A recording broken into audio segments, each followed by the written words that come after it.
Clinton Osei. Thank you very much. This is episode 7 of Solo Spotlight here at Spare Bedroom Studios with Ryan McDougall. You have my guest, Clinton Osei. I'm getting paid for this, eh? The Pepsi is free. Thank you very much for coming on. We were able to get you on for an interview, just talking about your current hobbies right now, what you got going on, everything like that. I just really wanted to catch up. Like, we haven't seen each other in a while. We worked in the same unit in our previous workplace, and so it was always fun shooting the shit. We always got along, and so that's why I felt the need to be like, oh, this is always like a good chance for me to catch up with people or get to know people more and making content at the same time. 100%. You know what I mean? We can Yeah. So it's fun, man. How do you feel? It's different, but it's good. It's my first time being on a podcast, so Yeah, man, it's exciting. So I want to get you introduced to the audience a bit and, like, you know, who you are and what you got going on, but I want to have it as a build-up, right? Like, we want to build this character out. Did you live in Edmonton your whole life? Originally, I was born in Michigan. Okay. Jackson in Michigan. Michigan. Okay. Jackson is 1 hour away from Detroit, roughly. It's on the west end of Detroit. So I stayed there till I was like maybe 6. And then my grandparents always lived in Ghana. Okay. So at some point, my mom was like, you guys need to go meet your grandparents, whatnot. So at 6 years old, we were moved to Ghana. I stayed in Ghana till I was like maybe 10, 11. Mm-hmm. And then that's when I moved up here to Edmonton. Okay. Few questions. Yeah. Were you still young enough was it still a hard trip, or do you even remember like that, learning the different, like, culturally going from like Michigan to Ghana? I wouldn't say it was hard. Only thing that I had to get used to was a different country and how they do their stuff, and the language they spoke in there, which was English, French, and like maybe 10 other languages. And the system in Ghana is way different from Michigan. Okay. But it wasn't nothing bad. No. I would say I got used to it pretty fast. Well, that's good. Did you enjoy, like, growing up in Michigan? Was Michigan a good, like, spot to grow up in? Were you in, like, a good area? What was your experience with that? Yeah, I was in a small town, roughly maybe 20,000 people at the time. Only thing with Michigan at that time was there wasn't good jobs around. Like there wasn't enough jobs for people to apply to and work, and the crime was high as well. You call the cops and they'll show up like the next day. Right. So like it was useless to even call the cops, and so the system was just going downhill right. from there, and there was no use to it. And then, so going to Ghana, are there any, like, significant memories that you have from being there from, what was it, age 7 to 11? Yeah. Ghana was different for sure, because I was born left-handed, right? Okay. And then I went to Ghana, I became right-handed. So now you're, like, ambidextrous. So now I write with my right, but I do everything else with my left. Left hand. Yeah. And the reason being was in Ghana they have this thing that they believe that people that use their left hand were evil. So I was basically forced to use my right hand. But that's how I became right-handed. That's crazy. And was that, like, a thing you found out, like, right away? Or was it like someone was like, why are you writing with your left hand?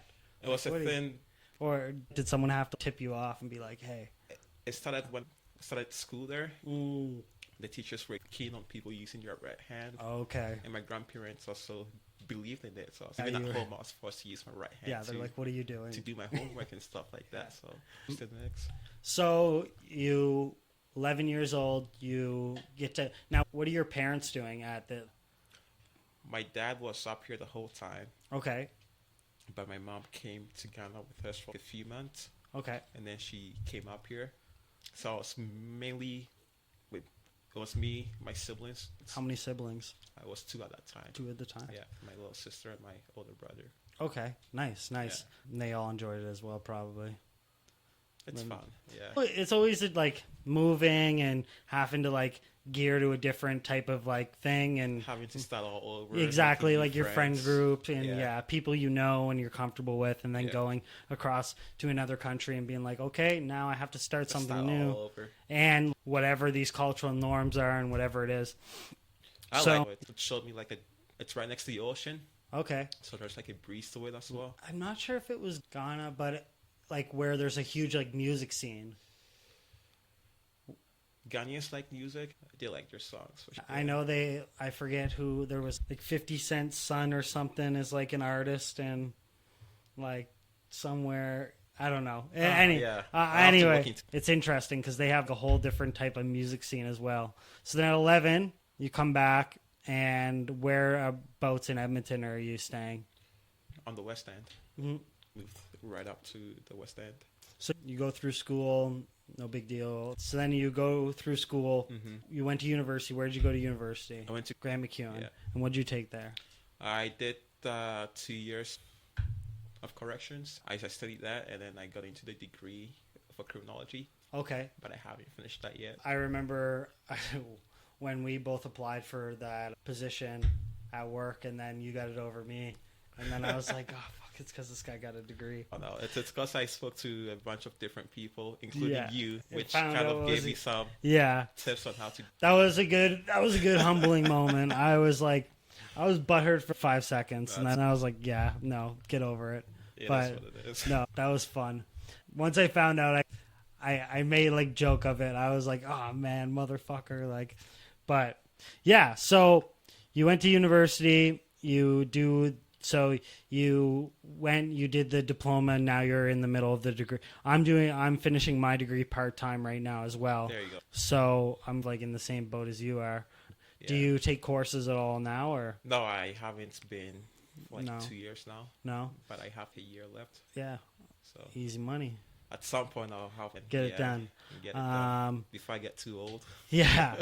So did you do, before you got into government, did you work any like security jobs? No, like so you started right at, okay. And then, I started in group homes. okay. Yeah, Okay. And then made my way to CSC, and then Yeah, because Alberta Corrections. you were from a different location that you came from. Yeah. I forgot about that. And now you're a sheriff. Yep. And yeah, it's really interesting because like my biggest fear would be like, how do you find is like the public perception, like has that been something that has even affected you, going from like a facility type place to going to do traffic or courts? Like, do you find that's a significant thing, and should people be like worried about it? Only thing is I really had to adjust when it came to working with the public, Mm-hmm. because working in a jail and dealing with inmates every day, and then going to a job where you're always out and about in the public talking to people, really had to adjust how you approach people Mm-hmm. and how you spoke to people.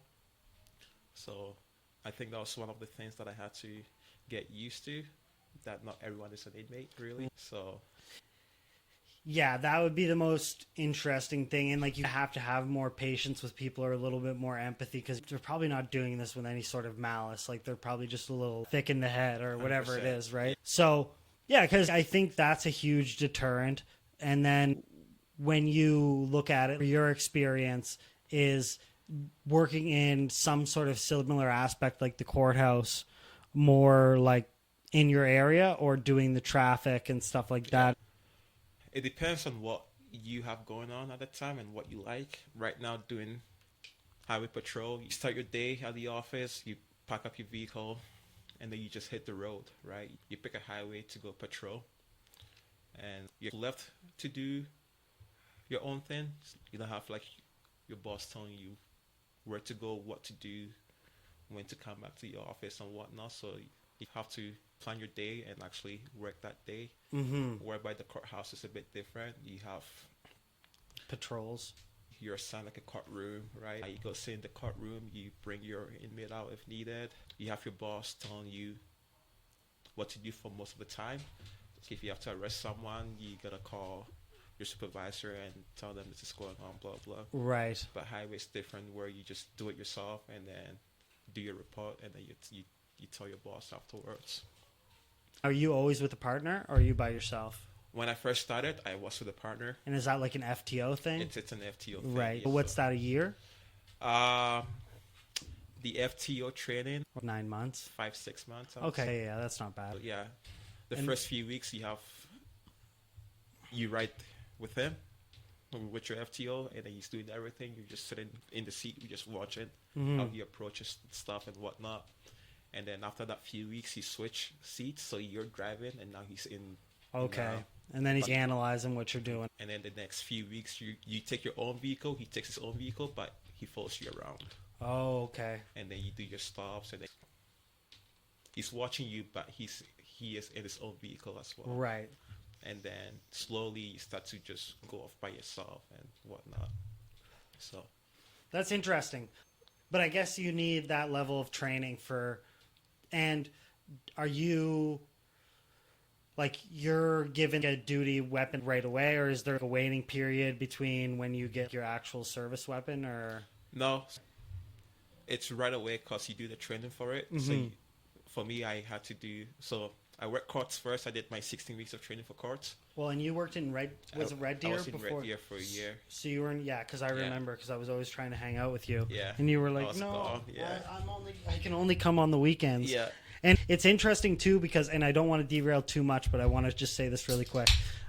It's interesting that it's still like a job that's in law enforcement, but it's like a 9-to-5 job. Yeah. So it's like you're getting the best of both worlds. Like you're getting that, like, I don't want to say like adrenaline fueled career, but you're getting this type of challenging career where you're always like doing shit, but you're not like, I guess now you guys are doing night shifts.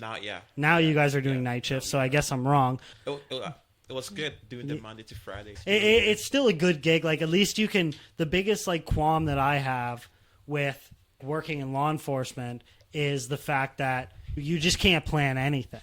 You can't plan ahead of time because it's like, I can't, not that I can't, I can plan trips and do vacation or whatever, but I can't be like, okay, I'm going to go to this class every Tuesday. No. Or like every Monday through Thursday, I'm going to go to jiu-jitsu. And so we were talking about service weapons. You were given, so you did the training. I think that's where you were at, the training. Yeah. Okay. Yeah, I did. To get onto highway patrol, I had to do extra 10 weeks of training just for the highway. Was that back at the college here? Yes, on the south side. And so did that extra 10 weeks, hit the road for 14 weeks. And I recently had to go back for 5 weeks to do the CVSA. What are you guys doing? Long gun training? No, the big trucks. So you have to inspect big trucks on the highway to see if the driver isn't driving too much, and the brakes on the vehicle, the tires. How would you tell if someone's like sleep deprived? Yeah, that's what I was thinking. Because a guy, you're pulling over like truckers that are driving like 24 hours straight or something. So they're supposed to keep track of the hours in the book. And it only, what is it, 12 hours or 16 hours they can 13. drive? So 13 hours. More than 13 hours in a day. Right. Yeah. So you go, you do this training, and then you go do the 5-week training. Is there any other like training that you think would be like valuable that like you don't have? No, I think they've equipped us with everything. The training, so that's good. Yeah. It has its days. And that's what because I feel like it's more of a snap when you're dealing with the public because you don't know what you're going to get. I go to work and I know the questions that are going to be asked to me. I know like the bullshit that's happening. Like I know what's going on. There's only a ceiling to how crazy this gets. But for you, I could be doing a traffic stop and then all of a sudden they draw a weapon. So it's that level of intensity where there's no ceiling of how far does this go? What if this guy takes off? How much are you guys and girls like intertwined with EPS, RCMP? Do you guys cover, so say they're overwhelmed with their caseload and it's like a smaller call, would you guys respond to that call as traffic?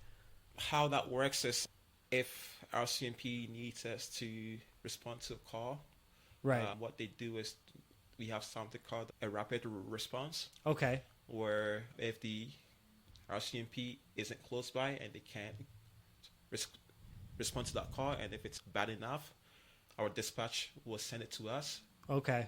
And then we would respond to it if we are closer to it. And are you guys all in the same channel, or is it like you have a central dispatch and then all of these guys are on their own channel, On your own and then channels. they go to dispatch, relays it to you? Yeah. 'Cause- And then you guys, if you guys were going to the same call, you guys would switch on to a dedicated channel. We would have one channel that we could all listen Right. to. It'd be like, yeah, dispatch, tune into blah, blah, Yeah. blah, blah, blah. And then you guys would both have communication. Yeah. Because that's the interesting thing. And especially when they're talking about like Alberta Police, So, yeah, right? the Alberta Provincial police, Police. yeah. What are your thoughts on that? I think some people want it and some people don't like it. Some people just want to remain doing like the sheriff stuff. Some people just want to do the courts, and that's what they signed up for. It's the Monday to Friday. Although the courts will always be there because they have to run it that way, right? But for highway patrol and guys at the ledge in downtown and scan and all those people, some people like the idea of it. Some people don't like the idea of it. As of right now, highway patrol is doing like a policing work whereby we're doing like a criminal file, we're doing traffic enforcement, warrants, all the stuff. But yet we're still not a police service. So I think that's what you're trying to do is we're doing all this work Anyway. like a police work is you might as well make us into a police service. Right. But I think it's a process. And it's just like anything when it goes through the government. We might not see a result in this No for one knows what's friggin' going 10 on. years, Yeah. right? This could be so long from now where you Yeah. like hear anything. Yeah. Some people are saying maybe 5 years, maybe 10 years, maybe never. Is it a pay thing? Because in my mind, I say, do some people want it really bad because it's like a pay thing and they'll get a big pay raise and now they actually can call themselves a cop and blah, blah, blah. Or, and then you look at the other side where you say, oh shit, like I might not be able to pass the psych or whatever it is when these guys that had 20 years in, they're like, oh, they might have me run the pair again. Yeah. And if I do that, I'm going to fail. I'm like, what am I going to do, get fired? So it's really weird like that, both sides, because you say, is it the fact that like you just want your 9-to-5 job, or is there like an underlying reason behind it where it's, oh, because there's going to be like sweeping changes. I'm worried that these changes are going to be like, they're going to fuck me. Yeah. No one really knows what's going on with it. What I've heard is if it happens, you do have to apply, but you won't go through like the whole process. You cannot be favored up as because of your previous experience. So That's the going to be route it's interesting going, because yeah. they're going to, because how do you differentiate like a CO to a sheriff to like, is it the firearms experience? Is it the driving experience? So that's the ones that I would think would be like the first. applying, Yeah, that would be like the first things that would be like considered an asset. But yeah, I wonder how that would work. I wonder if it would be like an open call to all government employees and like everybody, like if you worked in some capacity of law enforcement, if you would get the same sort of accreditation, or if you're a sheriff, you're here. If you're a CO, you're here. Yeah. If you're like a caseworker, you're here. Whatever Oh, it is, yeah. exactly. Definitely interesting and looking forward to it. Yeah. I don't know when it's gonna happen. I don't know where I'll be, but we'll see. And then you take that model, you take the model of Georgia, and you look and you say, Your state patrol. but like everywhere, like the jail, the sheriffs, like everything is under the same like state police. So everybody's like state police. Yeah. So it's, if I wanted to work overtime and I was a sheriff, I could go work in the county jail for easy OT, right? Or whatever it is. So it's like, how close are we to trying to do that? And is it even possible? I don't think it's that possible. I think like they are not willing to pay enough to equalize everybody. It's possible for sheriffs to take over the corrections branch if they allow it. Yeah. And then we all just become one, and that way you could work in the jails for a few years, go to court. I think it would help with trying to get better benefits, because then you could theoretically try to map that in and get your own. Sheriffs now announced they have their own sheriff's association, but you could try to do something like that where everybody's linked, so then you can fight for better benefits and better pay. And because it's like sometimes when you're like in unions and shit, you have like different jobs that are in different capacities that are really not related, but they have 20% to do with your contract. Very hard. Yeah, because you're like, they don't have the same experience that I do. So now it's like kind of this very jaded view of, well, if they're offering this amount and it's like a percentage enough, but these people get paid $21 an hour or whatever it is, then I'm taking it. And it's, no, we need more. What are like your experiences working in government? Like for me, like my experience is like, I love it. I enjoy the fact that like I'm getting a really good wage, like benefits are good, blah, blah, blah, blah. But it's one of those things where you go like, with all of the union and all of this, is it almost more of like there's so many like loopholes, or you look at like the court system and stuff and say like, how many times is it like we're just building over so much where it's like we're getting ahead of ourselves, or like we're cutting ourselves off in a way. Like it's a little bit, I don't know, I'm getting off into a little tangent, but it's yeah. I think working for the government is good in the sense that you know that there will always be a job for you, right? You know that it's there. You know that you get paid when you show up. You have your sick days. Yeah, exactly. Trying to make changes takes way too long because it has to be approved by a whole bunch of people and just ends up taking forever. And if one says no, then you have to go back and see what's and then you start the process all over again, right? So that's the only downfall, is it takes way too long to make changes. And did you have any memorable experiences during your training that differed from training for the corrections department? The training is tough. It's hard. I won't say it's easy. We had exams every week. The driving was much harder than before. The scenarios were also harder. You really had to think on your feet, present like your best self to pass, and if you slack in anything, you wouldn't make it.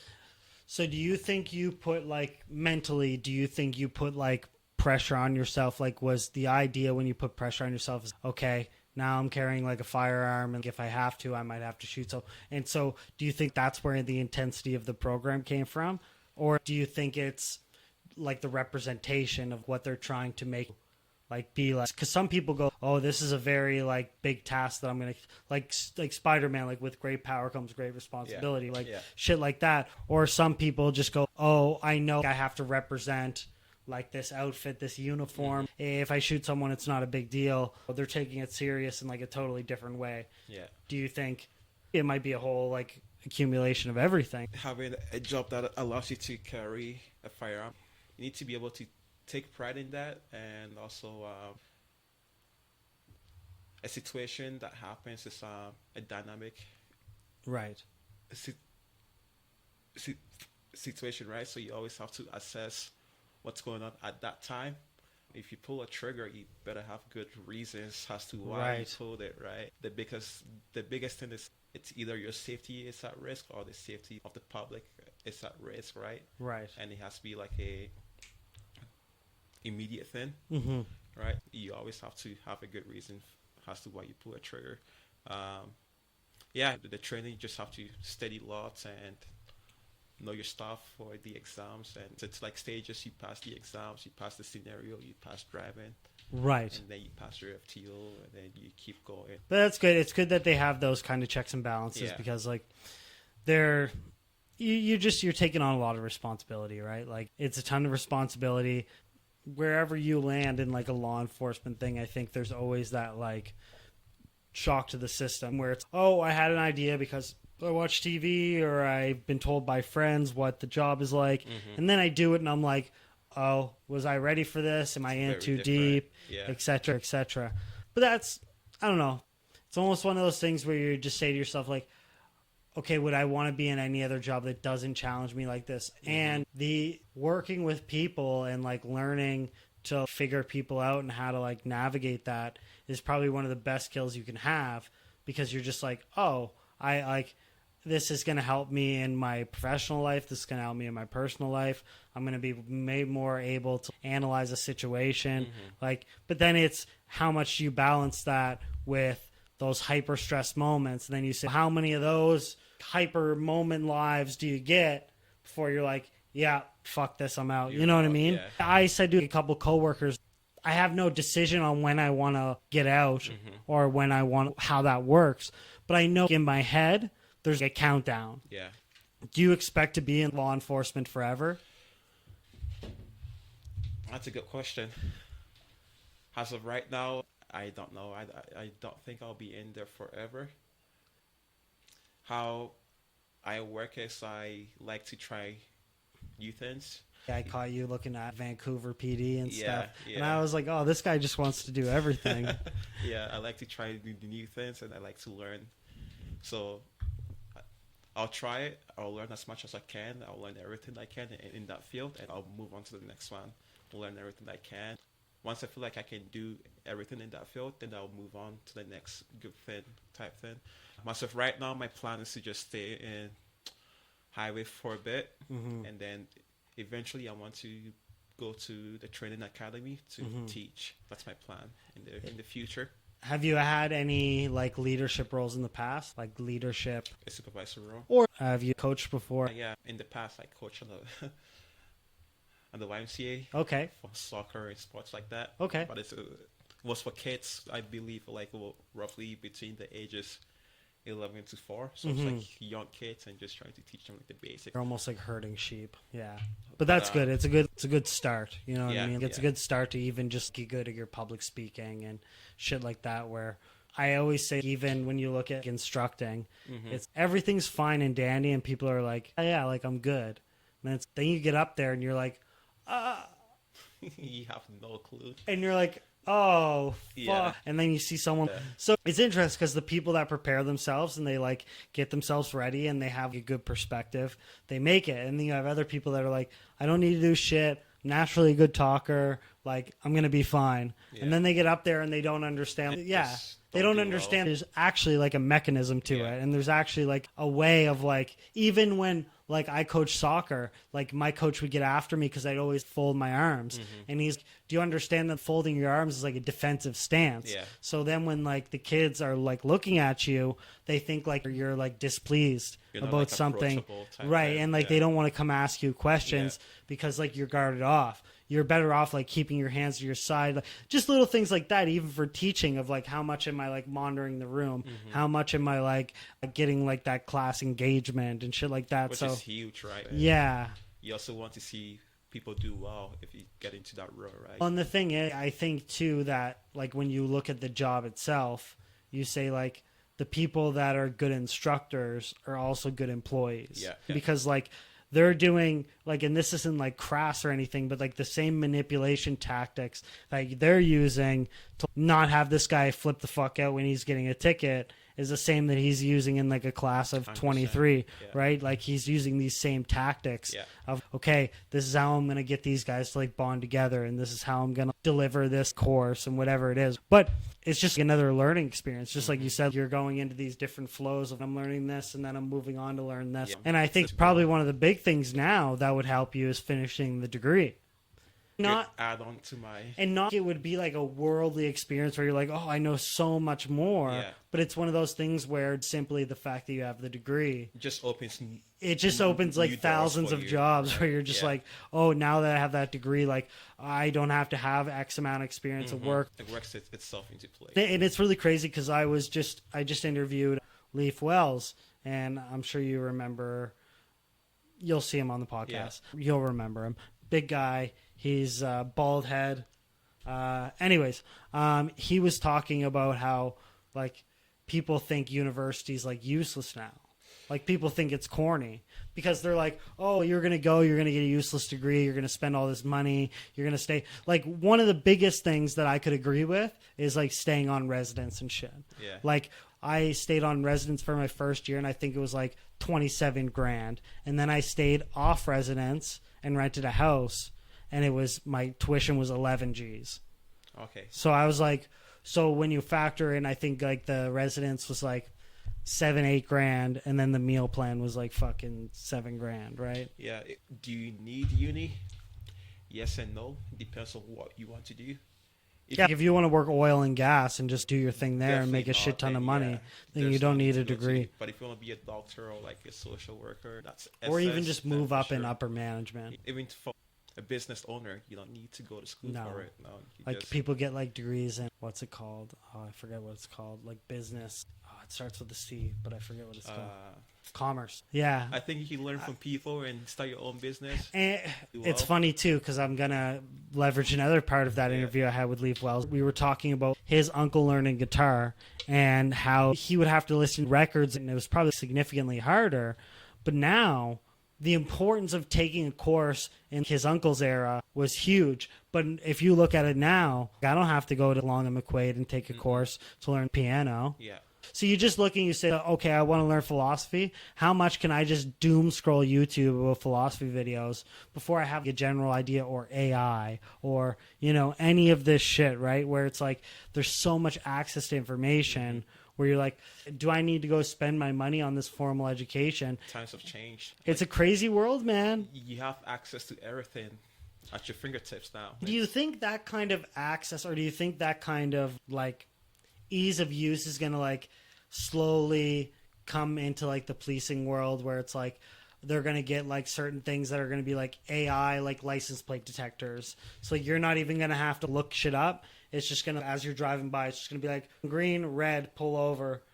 Some agencies have that already. Yeah. Not in Canada, but I But in believe the US? Europe and maybe US, some of them have it where the car just the police vehicle just runs the place on its own. Right, and then it just notifies you. Yeah, it tells you. And then you look like, I think I saw something a while ago where it was like an AI drone and it could shoot people. But you look at these third world countries and you say, okay, does this military have a uniform? So how is it differentiating from like people in military and people not in military, right? So then everybody's getting killed. Or you look at, they talk about AI cops and like robot cops essentially, and then you say, is there like an ethical standpoint where you say, what if this guy goes to arrest someone, snaps both of his arms? Who's guilty? Who do we blame? We can't blame the robot. I think having that will probably go downhill if you have AI. I think in today's day and age it's a pipe dream.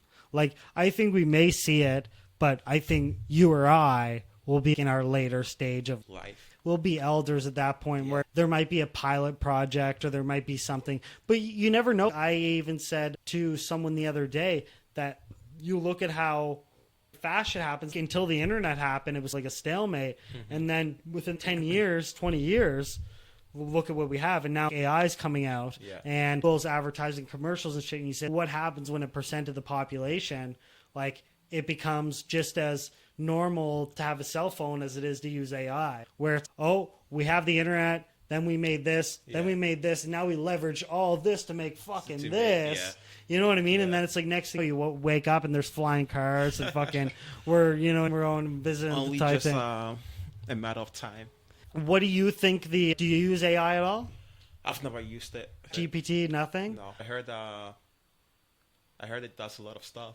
It's actually one of those things where you can literally ask it anything, but you can use a hammer to build a house or to kill someone. So it's like, it's up to the person doing it, but it's like, it's what's creative. What's one of those things where you're like, okay, say you're going to fucking Rome and you're like, okay, chat, I'm going to Rome and this date to this date. Can you please plan me an itinerary? I'm going to be staying at this hotel. I'm flying into this airport. Bop, bop, bop, bop, bop. And then boom, it just shits it out. And it's free. That's insane. It's free. So that's the craziest thing. But you look at it, you say, like, what kind of ethical things where it's information that's being fed into like the system. So some of it's very like flawed. So like you say, to give me a picture of our founding fathers, and it's all African Canadian females. And you're like, no, that wasn't it. That's wrong. You're like, that's wrong. That's not true, right? So it's not 100% perfect. It's not perfect, but like every advancement is 10 times better than the other one. And it's one of these things where it went from like this thing where you could ask it, okay, how do I like fix my fuse box, or like how do I like properly do this, or whatever it is, to now it's, you can take a picture and say, what like species of plant is this? Or can you take this image and recreate it so I have a guitar in my hand? Like just it's infinite, right? Like even when I make like titles for the YouTube things, I like take the transcript, I put it in AI, and I'm like, hey, go through this transcript, like, and develop like a couple titles that would be like applicable to what the fuck I'm talking about. And it's whatever that's going to shit out is going to be way better than what my dumb ass is thinking. Than what you had before. Exactly, right? So you can call it gimmicky. Like some people call it gimmicky because it can be. Like you can use it for absolutely everything and then be lazy with it. And then you can like fine tune it where like you start talking to it and you say, okay, I want you to give me, every time I ask a question, I want you to give me 3 examples. Okay, remember that. Boom, puts it in its memory. So now every time you ask it questions that you need examples, it's always going to give you 3 examples. Or you're like, hey, this is what the channel's name is called. I'm never going to have to tell you again what the channel name is called. Boom, okay, perfect. Wow. So it's interesting in that aspect where if you're creative and you can think about that out of the box shit, you can really fucking get out there, right? Get out there. What are we at here? We still got plenty of time. So coming back to course correct here, I wanted to get into your MMA journey. Mixed martial arts. Yeah, what got you into that? Because like when you were leaving our workplace, so what kind of sparked that? Was it coworkers? Was it yourself? Were you out of shape? Like I know I ran steps with you a couple times. Like it was a little bit of from the co-workers. Right. So I think the idea really popped to me was when we had lots of guys back there in the Joe that did like that. Right, that they like rolled upstairs. Like yeah. I was like, I want to see what this is all about, right? And also working in a Joe, I want to be able to stay safe, right? Exactly. And stuff like that. So that's when I signed up for it. I think 2020, ending of 2021 was when I started to get into MMA. Okay. And I've just been doing it ever since then to now. And what would you say? So did you consider boxing? Was there any other, say if it's not even related to combat, say you considered like tennis? Was this just kind of something that you felt was like your calling, or were you considering other things as well? No, I wasn't. At that time, I just want to try this MMA stuff and see what it's all about. Yeah. And why people like it so much. Because for me, like when I started doing, like when I had that same thing where I was like, I got to get my shit together, or like I'm plateauing a bit, right? I got into like long distance running. Yeah. And I was doing the whole long distance running thing. Obviously, I fell off. I'm not doing it at all, which is like disappointing, but I'm going to get back into it. I know it. But it's one of those things where there wasn't anything else that I was like looking at to do. I found it and I was like, yeah, I like this. Yeah. Like this is good. This is cool. I can fuck with this. Like I can watch videos about it. Everything's like tolerable. Like it sucks and I don't like running, but it's like it's something that I'm not uncomfortable with, or I'm not running and being like, when the fuck is this gonna end? I'm like, okay, how's my breathing doing? Okay, I'm getting a cramp. Okay, steady breathing. Let's get a good pace. Like, where are we at? 6 minutes? Okay. But like, it's more of that like logistical like stress than it is of like, I'm just gonna stop.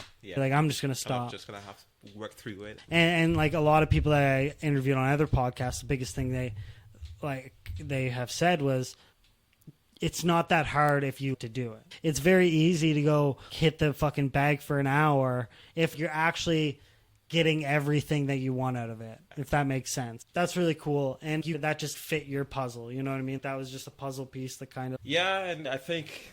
Who was it that I was talking to back in the days? Dave McLeod. Yeah. We had him on. Yeah, he's... One of the reasons why I also got into it, one of his coaches was this old guy. I think his name is Sean. And this guy is someone that if you saw walking down the street, you would have no idea that this guy can actually fight. And that's the craziest thing. Yeah, that's the craziest thing. So from that, I was like, I want to be like this guy one day. Right. And then I got into it, and I've been going ever since. And MMA is interesting because I do both. I do Muay Thai and ground fight. Jiu-Jitsu. Yeah. And it's interesting because there's always something to learn. McLeod, I think, is like a black belt now. In judo, yeah. In judo, and that took him maybe 10 years. Yeah.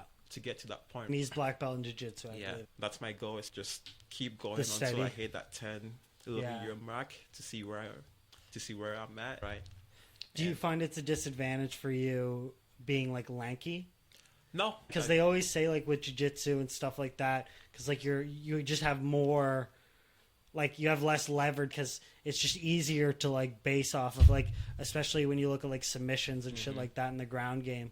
Like, do you find like your length Is that like a disadvantage sometimes? If anything, I think it's a advantage Yeah. for me, especially in Just wider striking base. as Yeah. well. Because I don't have to get close to the person. I could just use my length to reach them. And in terms of the ground fight, top techniques, someone that's maybe 5'5" can easily put me into a submission if they know What they're doing. what's going on. And it's about like your ability to gauge that distance too, where it's okay. If I think that's what a lot of people, it fucks them up a lot, where they train to have someone that's going to do this, and then they come in and they do it totally, dog, Don't eat the fly. don't eat the fly, man.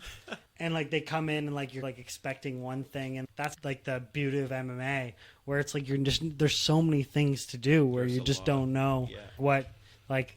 And you don't know what kind of training someone has. Like even at 5'5", or there could be a guy that's 6'2", and he fights heavyweight, and he's a black belt in fucking jiu-jitsu, even though you would think, oh, this guy just stands and bangs, like, you know. So Even the girls that do it, there are some girls in there that could easily take me down, and I would never know that they can do stuff like that if I don't see them train. So you always have to be on your toes, and it keeps you humble in that, and that's what makes you keep training to get better. And it's like a puzzle. MMA, I see it as a puzzle. Sometimes you fall apart. it can be easy. Yeah. So, Any like inclination to like do any competing? yes. Do you have anything in the pipeline? I like to compete, but I want to get first. Right. I see it as a process of learning. I want to learn as much stuff as I can before I compete, so I don't go in there and get knocked out. Usually these competitions, there's like a crowd. There's usually an audience, because I think that would be my biggest thing. Yeah. Of like, it's not so much of me not being able to do it. It's like being able to handle the pressure and have the ability to still perform. Yeah. You know, it would be one of those things where you'd have to get ultra confident in your ability to perform. Then when you get scared, it's like it only chips you down to 80% instead of fucking whatever it is, right? Yeah, and I think being able to go out there and fight in front of people, Right. that's huge, right? Even if you go there and lose, you still learn from it and you enjoy the process, and you're like, I'm not losing the next one. Well, even the person that goes and loses still gets more respect than the person that never went. Yeah. It's like you still went to fucking war, right? Yeah. So it's like you can't, like, nobody that didn't do it can be like, oh, you're like, you lost. Yeah, at least I tried, right? So, and that's like one of the things that I think we were like messaging about is like the idea of like you have to have that like consistency or even just like determination to be like, okay, like it's really shit now, and like I'm fucking sore and I'm tired and I hate fucking doing this or whatever it is, but there is eventually going to be that like period of gratitude where everything's going to come and fucking figure itself out. Has that been like a thing that you felt in your MMA journey of like? Yeah, I haven't had that. I haven't had it to the extent where I'm like, I don't want to do this anymore, but I've had it to the extent where I'm like, I gotta take a break from this because my body aches and it's hard on the so it's body more and of like a stuff physical that. thing. Yeah.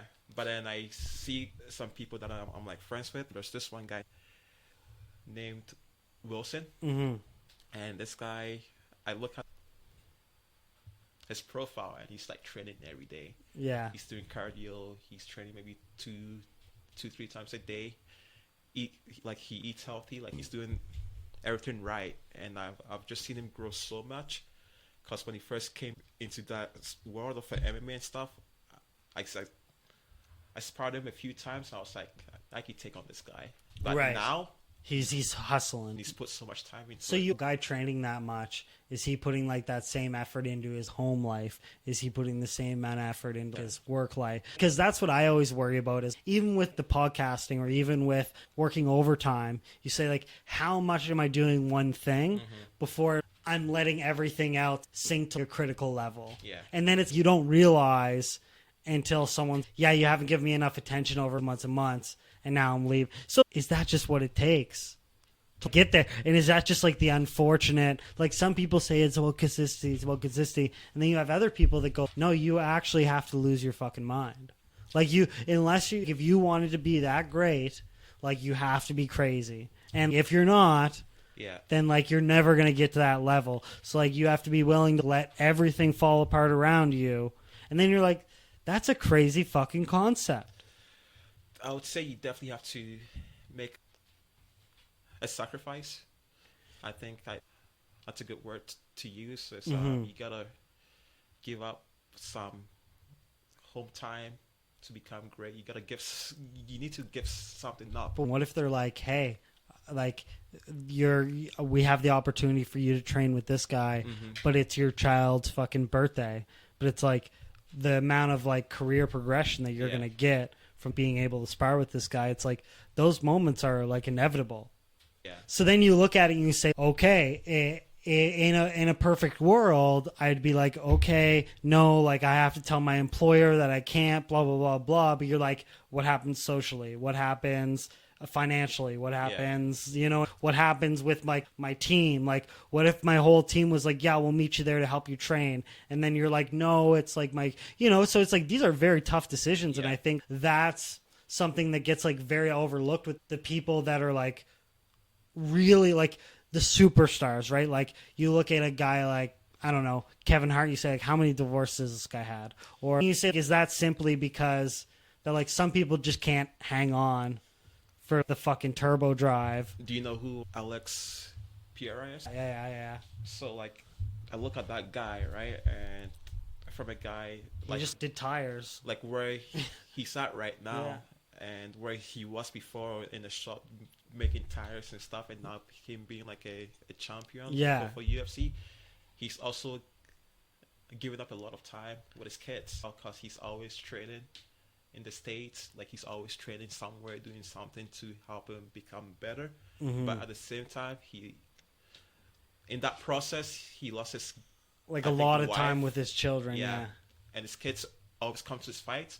Because it's just a level of commitment. Yeah. Right. And it's just like one of those things of you just have to get with the right person that kind of understands that. And then you say like, am I like setting up people to like, is my expectation of, hey, I want you to be able to like look at the podcast, say like tomorrow you look at the podcast, boom, we get 1 million subscribers, whatever it is. It's like, then I'm talking to a girl, whatever, and I say, okay, well now like I got this many subscribers and like it's going to be a big deal and people are going to be reaching out. Yeah. Are you going to be able to handle that? And what do we like? So it's just one of those things of like your life just changes of, okay, you don't work 9 to 5. You don't work like on a schedule. You don't make a salary. Like you're just like a nomad.